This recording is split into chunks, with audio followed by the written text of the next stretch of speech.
बहुत समय पहले की बात है। गांव के मठ पर एक ब्राह्मण अपनी पत्नी के साथ रहा करता था। मित्रों, आज के समय में कुछ कहा नहीं जा सकता है, लेकिन पहले कहा जाता था कि सरस्वती और लक्ष्मी जी की आपस में नहीं बनती है।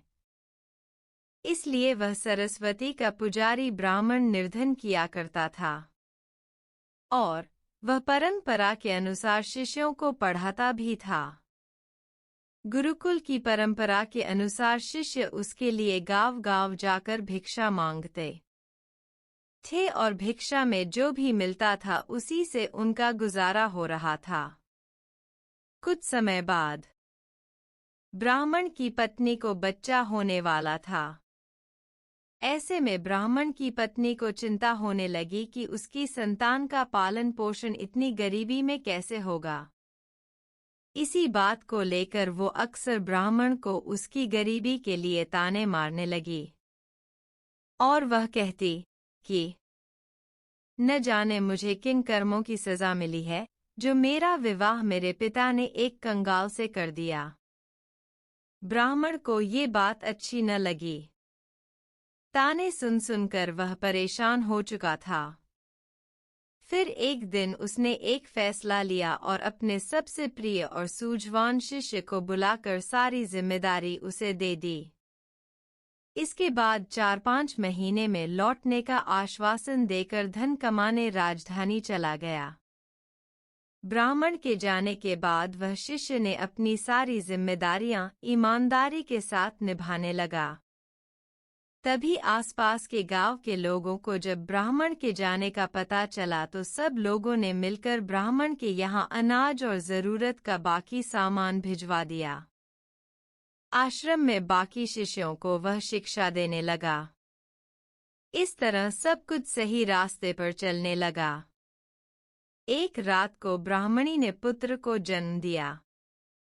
दरवाजे के पास खड़े शिष्य को जब यह पता चला तो उसने सोचा कि आगे क्या क्या करना है। इस बारे में गांव के बुजुर्गों से सलाह ले लेनी चाहिए।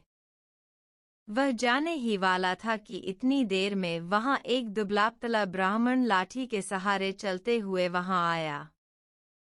उसकी वेशभूषा देखकर शिष्य को लगा कि शायद वह कोई भिखारी है। शिष्य बोला, ओ बाबा, कौन हो तुम? आधी रात को यहाँ कैसे आना हुआ? अभी ये मत पूछो कौन हूँ मैं, मुझे कुछ काम है। बस तुम मुझे अंदर जाने दो। उस दुबले-पतले ब्राह्मण ने जवाब दिया, ऐसे कैसे जाने दूं? कम से कम अपना परिचय तो दीजिए। और भला आप इस स्थिति में एक असहाय स्त्री के पास कैसे जा सकते हैं आप? शिष्य दरवाजे पर रास्ता रोके हुए खड़ा था। ब्राह्मण ने हंसते हुए जवाब दिया, तो सुनो, मैं विधाता हूँ, सबका भाग्य लिखने वाला। आज यहाँ बच्चा पैदा हुआ है तो बस उसी का भाग्य लिखने चला आया। भाग्य लिखने वाले को कौन रोक सका है भला? इतना कहते हुए वह ब्राह्मण हंसते हुए शिष्य को हटा अंदर चला गया। जब वह बाहर आया तो उस शिष्य ने उत्सुकतावश पूछा, महाराज, फिर क्या लिखा आपने मेरे गुरु भाई के भाग्य में? आज तक विधाता ने किसी को बताया है क्या कि उन्होंने ने किसके भाग्य में क्या लिखा है? परंतु शिष्य भी उन्हें ऐसे नहीं जाने देने वाला था। पीछा न छोड़ते देख ब्राह्मण विवश होकर बोला, शिष्य के मन को अशांति दे गया। वह सोच में पड़ गया कि अगर ये सच में विधाता था तो उसके गुरु भाई और गुरु बहन का भविष्य क्या होगा? कैसे कटेगा उनका जीवन? खैर, धीरे धीरे समय बीतने लगा। 1 साल, 2 साल, 3 साल, करते करते कई साल बीत गए। शिष्य का गुरु यानी कि ब्राह्मण वापस नहीं आया। राजधानी से जितने व्यक्ति आते उतनी बातें बताते। कोई कहता ब्राह्मण की मृत्यु हो गई है, कोई कहता वह अपनी पत्नी से परेशान थे इसलिए संन्यास लेकर जंगलों में चले गए हैं। शिष्य ही ब्राह्मण के घर और गुरुकुल की सारी जिम्मेदारी संभाल रहा था।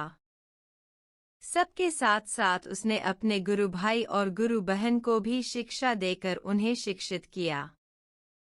जब 18 साल बीत चुके थे तो ब्राह्मणी का पुत्र 20 वर्ष का हो गया था। शिष्य को लगने लगा कि अब उसका गुरु भाई गुरुकुल की व्यवस्था संभालने लायक हो गया है। इसी विचार से अब शिष्य अपनी सारी जिम्मेदारी उसे देकर वहां से विदा लेना चाहता था। ब्राह्मणी व उसके पुत्र और पुत्री ने उस शिष्य को रोकने का बहुत प्रयास किया मगर सब व्यर्थ था। शिष्य जब जा रहा था तब गुरु भाई उसे छोड़ने कुछ दूर तक उसके साथ गया।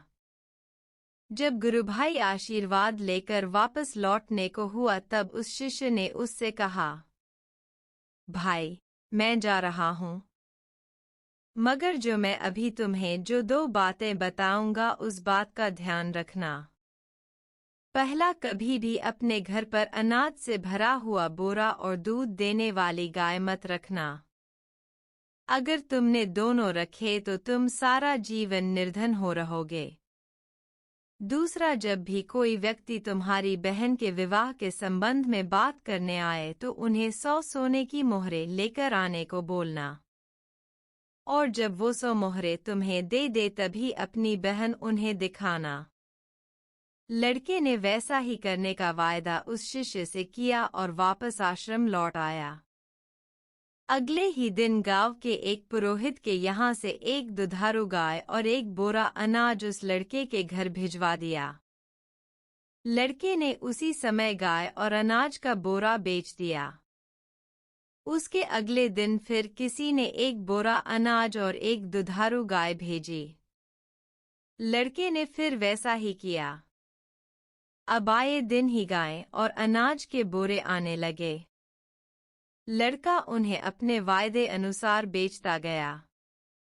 इससे उसका भाग्य बदल गया और जल्दी ही वह अमीर हो गया। थोड़े ही दिनों में उसकी बहन के विवाह की उम्र भी हो गई थी। विवाह के लिए कई लोग लड़के को संपर्क करने लगे। उस लड़के को अपना वायदा याद था।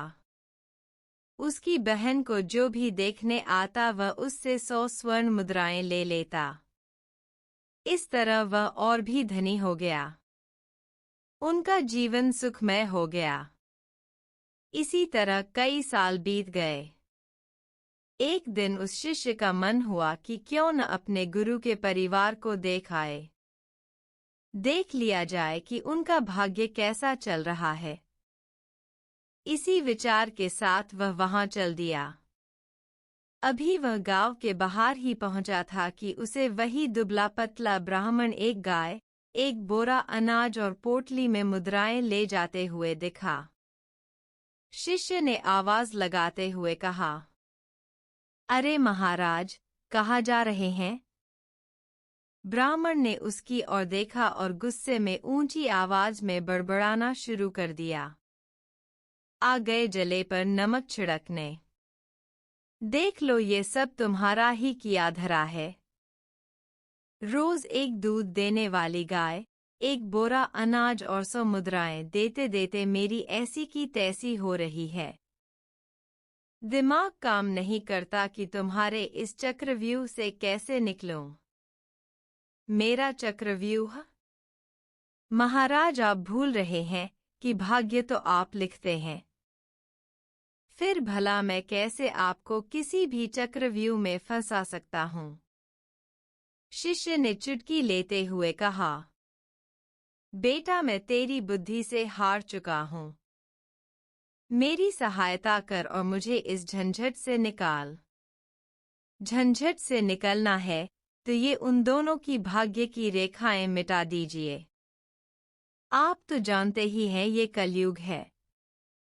आज का इंसान स्वयं अपनी बुद्धि से अपना भाग्य बनाता है। उदाहरण आप देख ही रहे हैं। ऐसे कैसे मिटा दूं मैं भाग्य की रेखाएं? तो फिर उठाइए झंझट, मैं कुछ नहीं कर सकता। अरे नहीं बेटा, मेरा कुछ ख्याल करो। कब तक इसी काम में फंसा रहूंगा मैं भी मजबूर हूं महाराज। अपने गुरु को वचन दिया है कि उनके परिवार का ख्याल रखूंगा। अब ऐसे में उनका साथ कैसे छोड़ दूं?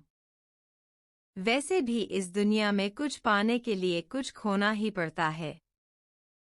और फिर मुझे तो अपनी बहन का विवाह भी करना है। अगर आप मेरी बात मान लें तो आपको अपनी समस्या का हल मिल जाएगा। उसके बाद कुछ देर सोच विचार करने के बाद उस ब्राह्मण ने गाय, अनाज का बोरा और मुद्राओं की पोटली उस शिष्य को दे दी और बोले कि जाओ, मिटा दी उनकी भाग्य की रेखाएं। तुम्हें उनका जैसा भी भविष्य बनाना है बना लो। मैं कोई रुकावट नहीं डालूंगा। लेकिन हाँ, मेरी एक विनती है कि इस बारे में तुम किसी को बताना नहीं। नहीं तो कोई भी मेरा आदर नहीं करेगा। किसी को मेरा भय नहीं रहेगा, जिसके कारण कोई मुझे याद नहीं करेगा। इतना कहते हुए वह ब्राह्मण चला गया जो खुद को विधाता बता रहा था। तो दोस्तों, इससे ये तो सिद्ध हो गया कि आप ही हो जो अपनी बुद्धि से अपना भाग्य बदल सकते हो। यदि आप अपने लक्ष्य के लिए पूरी तरह से समर्पित हैं, तो ऐसी कोई चीज नहीं जो आप हासिल नहीं कर सकते। हो सकता है हमारी परेशानियों में ही हमारी सफलता कहीं छुपी हो। ये तो हमारी मानसिकता पर निर्भर करता है कि हमारा जीवन कैसा होने वाला है।